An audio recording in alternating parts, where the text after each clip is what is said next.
Hey guys, Mr. 3D Hero here. In today's video, I shall be showing you a few ways to get better and help your teammates if you're new or if you're just generally not that great at the game. So sit back, relax, and I hope you enjoy the video. So to start things off, if you are recently new to this and you've never played TitanFall 1 or 2, in TitanFall 2 they've introduced the story mode. That was a kind of apparent in TitanFall 1, but it was more based into multiplayer. Now in the campaign will basically go over all the things that you need to know of how to get better at the game. All the rules you need to set yourself, kind of like objectives, aims, how to use weapons, how to slide, how to bunny hop, all these other things. So ideally, when you first purchase Titanfall 2, I recommend that you don't go into multiplayer first, even though it looks tempting. Go straight in the campaign. Now it starts off slow, even though the introduction does show you kind of the basics, but I suggest you play the campaign from first mission till the last, as it will allow you to play with all different types of weapons in the game. It will allow you to use all different titans with different abilities and such. It will allow you to use different kits, player kits, and just generally the story's kind of great. Although short, it's still kind of great for a campaign, and like I said, yeah, it allows you to focus and improve on yourself. And to make it even more better, increase the difficulty to at least hard, so that the AIs that you're going up against aren't something, you know, that's relatively easy. Like, try and make it so that it feels like you're up against other players. Try to think ahead, try to lay out areas to where you attack personally, and how and what type of weapons you want to use. And also basically teach you how to keep on your toes, because the moment you stand still in Titanfall 2, either on multiplayer or even in campaign on hard, you'll get killed straight away. Alright, so the next thing I recommend that you focus on as well is your situational awareness. Now, once you've done play with the campaign and you go straight into multiplayer, some of the things that you notice from campaign may be a bit different in multiplayer. Now, in campaign, you can be quite sloppy. You don't have to pay attention to your whole surroundings all the time, since the game's kind of like on rails, in a way. Not 100% on rails, but it's kind of easy to tell what's happening, where you need to go, and what you need to do. So you're kind of prepared. In multiplayer though, it's kind of much harder to predict that, since depending on the game mode you play, some players are going to be coming with different equipments that they've mastered and played with, and they know the routes of the area. So for you newer players, one thing I'm going to recommend for you to do is find the ideal loadout for yourself. Whether it might be the Bolt with Stim, whether it might be the R201 with Pulse Blade, or whether it might be the G2 with Cloak. Find a class, find a loadout you like, find a setup that you ideally like, and then each map, I recommend that you play around with them. Go to different areas, try and pick a route that is fast, that's able to keep you on your toes. A prime example of this would be Eden. Now Eden has an area where you have the left side that has kind of columns, you have the middle section that has a bridge in the middle that kind of separates firefights, and then you have the right side where it's a bit more open, and most of the enemies will tend to stay on the roof sections. Now in those type of maps there, when I tend to play it, I always either go left side or I go middle section. I know this because through playing the game a lot, this is where mainly all the players will be going through. All the players will be going through a specific section. They'll all sit down, or they'll all protect this a specific area. They'll basically wait, and this is kind of what you want to do. You kind of want to play out the situation in your head. You want to figure out what is the best way to approach this area or approach these enemies without getting yourself killed.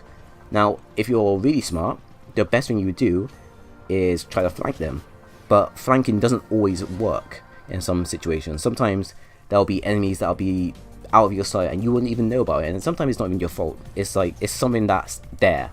Like, these players could be devotion players or Kabbalah players, etc.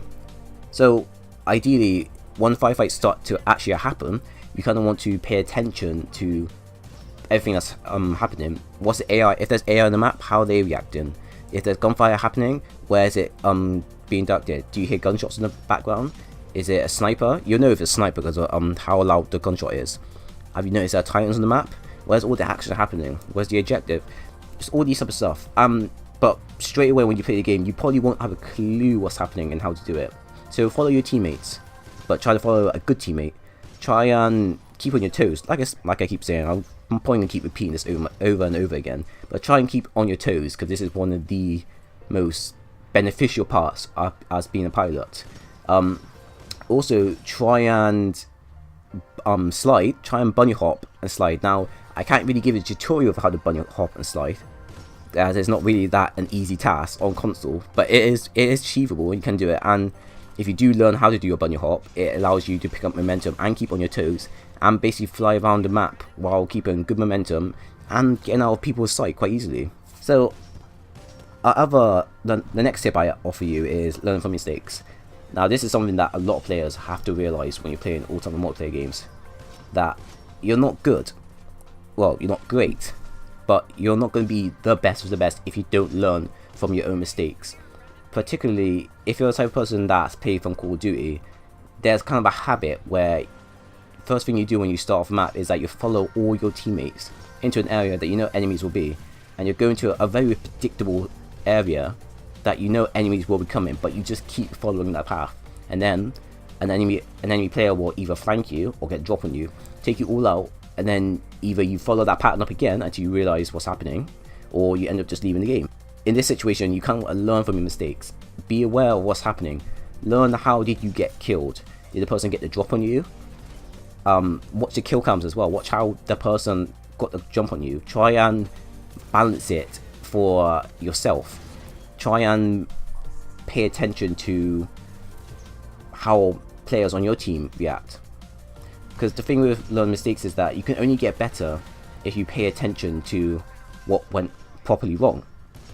So for me personally, when I'm playing, say, Crash Site for example, I know for a fact that I always tend to flank instead of going straight down the hill. But sometimes I know for a fact that every time I do flank, it's not always gonna work.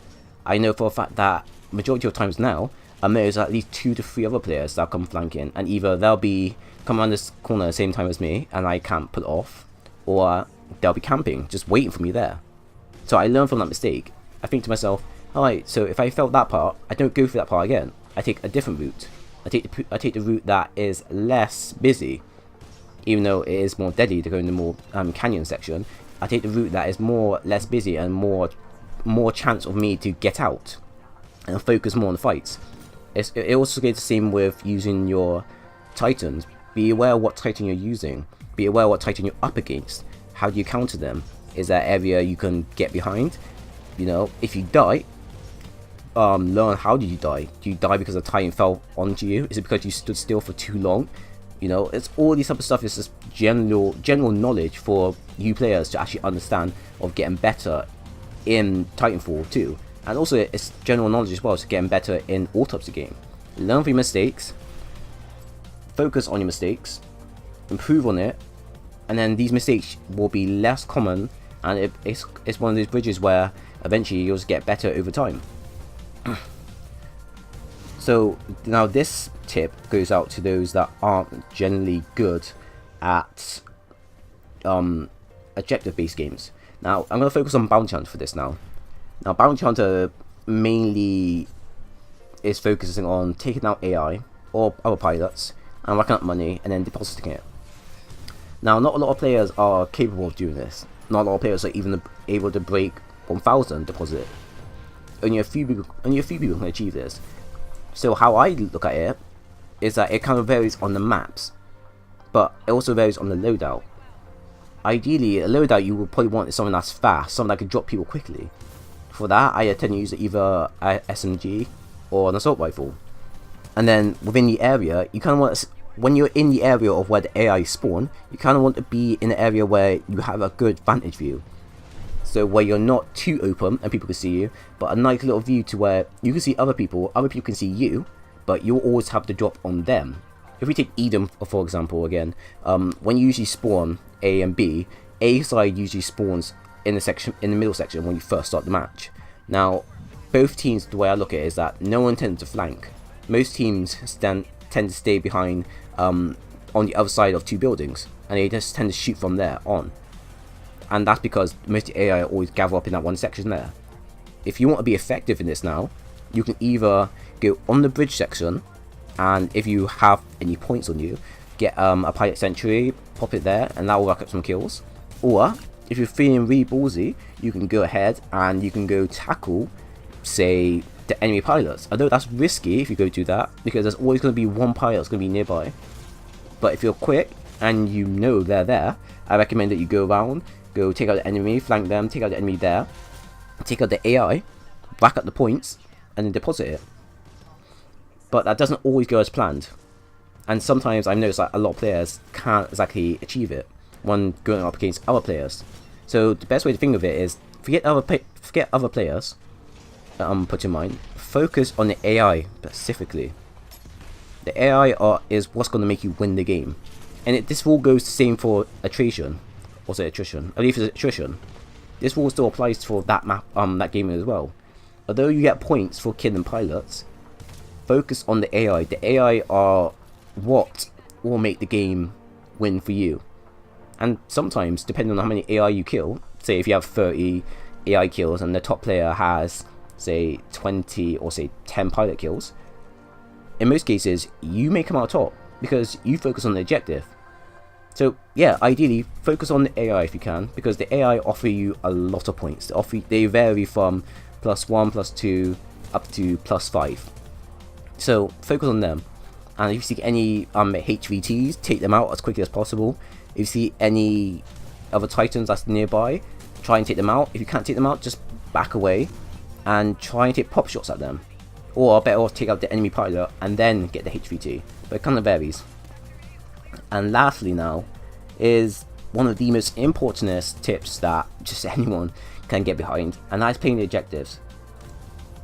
I have never seen so many people not play the objective in some game modes, and it's really annoying when it comes down to carrying a team. Sometimes it gets to the point of where there's no point of actually carrying on playing, because I enjoy competition overall. I enjoy fighting for top, but what I don't enjoy is when I'm playing the game and I'm playing the main goal of the game, I have teammates that are getting demolished by other players on the other team who are actually focusing on the specific objective of either taking out AI and taking out pilots. And then I have teammates on my team who are only focusing on pilots and going headlong into them and get themselves killed. Or the worst I've seen is players that are avoiding AI. It's like most of these players don't seem to understand that if you take AI out, they go to points. That racks up to your final score, and that means whether you win or lose. A lot of players tend to avoid AI and go straight to pilots, and although pilots do give you like +5 points in some game modes, that shouldn't really be the end goal for you. Your end goal is to focus on the objective. If it's capture the flag, the main objective of that is to capture the flag, the enemy flag, and take it back to your point. If it's attrition, the objective of that is to wipe out the whole enemy team and AI. If it's bounty hunter, deposit as much money as you can on your team and win. All these game modes have the objectives, and a lot of players don't focus on it. So if you see your team is losing by a certain amount of points, forget the pilots, focus on the AI. Just focus on the main goal in mind, because it doesn't matter if you want to get top or such, because you're not going to get top either way if you don't play the objective in mind. It's like this is something that really gets on my nerves, because a lot of players don't tend to focus on the main aspect of the game. I can understand getting kills is important, and for those that play Call of Duty, I can understand that. But sometimes you've got to really focus on the main goal at hand, because sometimes you may not win overall. Sometimes it may be an overall defeat, but as long as you play the objective, there's always a chance that you'll still come out top, saying top 3 players at the end of screen, blah blah blah, and there'll be your name right there showing that you play the objective, you try your best, but it still wasn't good enough. So at the end of the day, it's not really your fault, but it really is up to you to focus on how you want to win the game and what's the best way to go ahead with that. So yeah, that's generally all my ideas and a few tips that could generally help you with boosting your performance in just general game mode and in general multiplayer. Generally, I believe that there still are some improvements that are needed, and I still got some other ideas that I like to give up to people, but hopefully this tips, I would say, is useful enough for those newer players, or for those players that are still wondering how to generally get better at the game. But hopefully all these ideas and tips I've given you is at least a stepping stone in the right direction for you to get better, and overall have fun as well. That's one thing you got to remember: have fun in Titanfall 2, because you can be competitive as much as you want, but really, do you want to be that competitive and start swearing and raging and saying how terrible the game is, or do you just want to sit back, have fun, and enjoy yourself while you still can? Think about that. So I hope you enjoyed the video. If you did, leave a like for more. If you didn't, leave a dislike stating why, and I hope to see you again soon.